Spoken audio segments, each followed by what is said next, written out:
સુરતના મોટા વરાછા લેક્યુ ગાર્ડન પાસે પ્રતિબંધિત સમયમાં બેફામ દોડતા ટ્રક ચાલકે મોપેડ પર પસાર થતી બે બહેનોને અડફેટે લેતા 22 વર્ષીય યુવતીનું મોત થયું. અકસ્માતની સમગ્ર ઘટના નજીકના સીસીટીવી કેમેરામાં કેદ થઈ, જેના આધારે પોલીસે કાર્યવાહી કરતા આરોપીને ઝડપી લઈને કાયદેસરની કાર્યવાહી હાથ ધરી છે.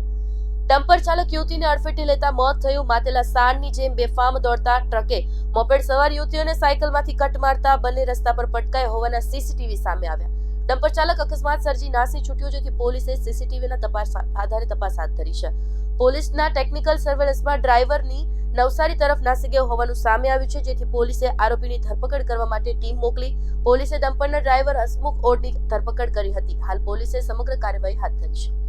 ગઈકાલ તારીખ 17/3/24ના બપોરના કલાક 12 વાગ્યાના અરસામાં મોટા વરાછા વિસ્તારમાં સ્વામિનારાયણ મંદિર પાસે લેક ગાર્ડનની બાજુમાં રોડ ઉપર એક ડમ્પર ચાલક અને એક એક્ટિવા ચાલક બેન વચ્ચે અકસ્માત થયેલ હતો, જ્યાં એક્ટિવા ચાલક બેનને ગંભીર ઇજાઓ થતાં તેમને હોસ્પિટલમાં ખસેડવામાં આવેલ હતા, જ્યાં તેમને ફરજ પરના ડૉક્ટરોએ મૃત જાહેર કરેલ હતા.